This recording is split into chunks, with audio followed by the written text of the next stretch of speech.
सरकार बिहारमध्ये आपल्याला यश मिळावं यासाठी महाराष्ट्रात मराठी विरुद्ध मराठी करतात। अहो मराठी माणसं आणि इतरही लोक जी महाराष्ट्रामध्ये त्यांना तरी जिवंत तुम्ही ठेवा, सामान्य लोकांना न्याय तुम्ही द्या।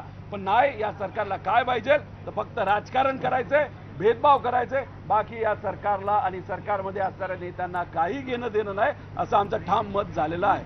कायद्याचं सरकार हो दादा, कायद्याचं सरकार कारवाई केली तर काय सांगा? कायद्याचं पालन करणाऱ्या गृहमंत्र्यांच्या एका आमदाराच्या कार्यकर्त्यांकडून मारण झाली आहे। कायद्याचं सरकार अहो ज्या आमदाराबद्दल तुम्ही म्हणता, जो सत्तेतला आमदार आहे, असं कळतं की त्यांच्या परिचयाच्या आणि काही कार्यकर्त्यांनी एका गरीब धनगर समाजाच्या महिलेची जमीन 17 एकर जमीन हडपलेली आहे।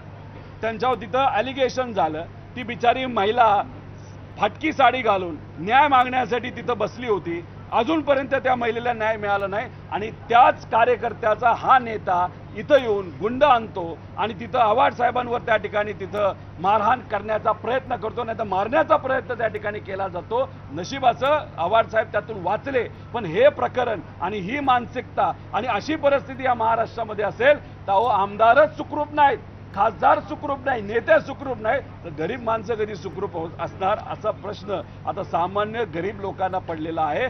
आज 7च्या नंतर घरातली एखादी लहान मुलगी असू द्या नाही तर महिला असू द्या, बाहेर जायला त्यांना योग्य वाटत नाही, सुखरूप वाटत नाही। ही आजच्या महाराष्ट्राची परिस्थिती आहे।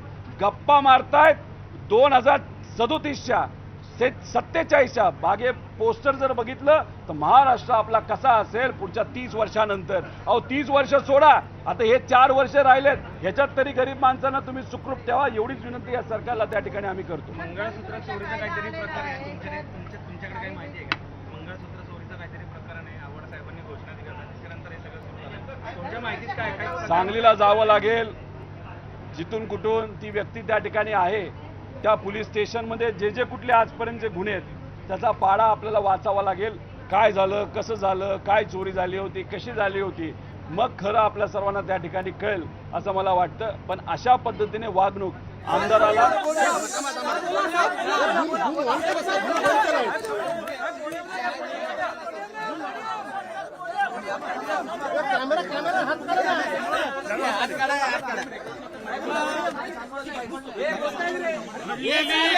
अतिशय चुकीची आहे। या संदर्भात अरे सोडा ना, घेऊ द्या ना बाबा तुम्ही।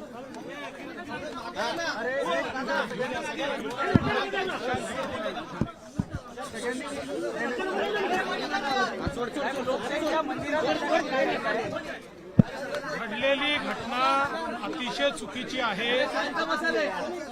अशा प्रकारे इथे घटना घडणं हे बिलकुल योग्य नाही। या ठिकाणी माननीय अध्यक्ष विधानसभा आणि माननीय सभापती विधान परिषद यांच्या अंतर्गत हा सगळा परिसर येतो, त्यामुळे माननीय अध्यक्षांनी आणि सभापतींनी याची गंभीर दखल घ्यावी आणि या संदर्भात जी काही कडक कारवाई आहे ती कडक कारवाई माननीय अध्यक्षांनी करावी, अशा प्रकारची विनंती मी त्यांच्याकडे केलेली आहे।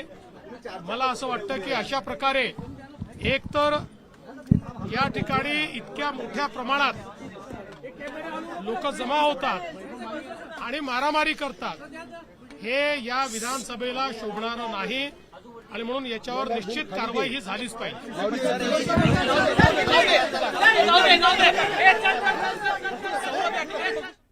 तर मुख्यमंत्री फडणवीस अशी सहज चालत गुंडासारखी चालत आली आणि मग त्याच्यात नितीन देशमुखला पहिलं टार्गेट होतं का आव्हाड साहेब हे आपल्याला बघावं लागेल। पण अंदाज असा आहे, आव्हाड साहेबांचं सुद्धा मत आहे, ज्या पद्धतीचे मेसेजेस आले, आव्हाड तुला आता बघतो, तुला मारून टाकतो, तुझ्या आई बहिणीवरनं शिव्या तिथे दिलेल्या आहेत, आव्हाड साहेबच मेन टार्गेट होते। त्यात फक्त नितीन देशमुख पुढे आला आणि आपल्या नेत्याला त्या ठिकाणी त्यांनी वाचवलं। मार मात्र त्यांनी खाल्ला, पण मार खाताना सुद्धा तो घाबरला नाही, त्या ठिकाणी त्यांनी तिथं आपल्या नेत्याला तिथं वाचवलं। त्यामुळे ही जी परिस्थिती आहे अतिशय भयानक परिस्थिती आहे। अधिवेशनामध्ये विधिमंडळामध्ये जर इथं असा गोंधळ होत असेल तर रस्त्यावर जाऊन उद्या महिला सुद्धा चालू शकणार नाही आणि गरीब माणसं तर न्याय कधीच मिळू शकणार नाही, अशी आजची परिस्थिती आहे। काय घडलं अजून माहित नाही, पण आम्ही सगळी अपेक्षा करतोय होम मिनिस्टर साहेब या बाबतीत लक्ष घालतील आणि नितीन देशमुखला न्याय देतील। महत्त्वाचं काय, जे आव्हाड साहेबांना मेसेज आलाय की तुला मारतो आणि आई बहिणीवर शिव्या दिल्या त्या व्यक्तीवर आणि ते जे कोणी इतर व्यक्ती आहेत त्यांच्यावर सुद्धा कारवाई होणं अतिशय महत्वाचं आहे. हिंदी में ब्रीफ कर दो किस तरीके से जो मारपीट हुई है इसे लेकर क्या कहते हैं? अगर आप देखो आज मैं 2-3 दिन पहले आव्हाड साहब और एक भाजपा के जो नेता है जो सत्ता में है उनमें कुछ बाचाबाची वहाँ पे हुई थी, कुछ शाब्दिक वहाँ पे झगड़ा हुआ था.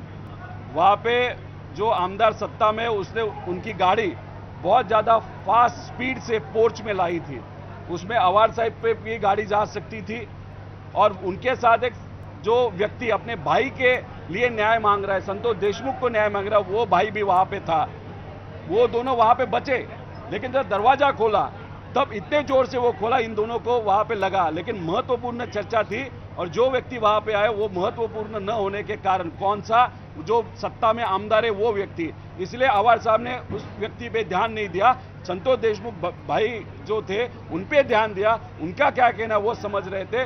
लेकिन अगर बाद में आप देखो तो आज जो आमदार आज सत्ता में है भाजपा का है, उसने उनके साथ 4-5 गुंडे लाए. गुंडे क्या प्रयास कर रहे थे? आव्हाड साहब के ऊपर अटैक करें. उनको मैसेज भी आया आव्हाड साहब पे, बहनों पे बताया है, वाइफ पे बताया है, बहुत गलत तरीके से बातचीत किया. उसमें यही भी बताया तुझे मार दिया जाएगा. मतलब आव्हाड साहब को टारगेट किया. आज विधिमंडल में 4-5 लोग वहां पे आते हैं, अटैक करते हैं, लेकिन बीच में एक नितिन देशमुख नाम का जो कार्यकर्ता पास लेके आया था, जो आव्हाड साहब का कार्यकर्ता है, उसने आव्हाड साहब को बचाया. ये जो परिस्थिति है, अगर आमदार सेफ फील नहीं करते, अगर यहाँ पे अधिवेशन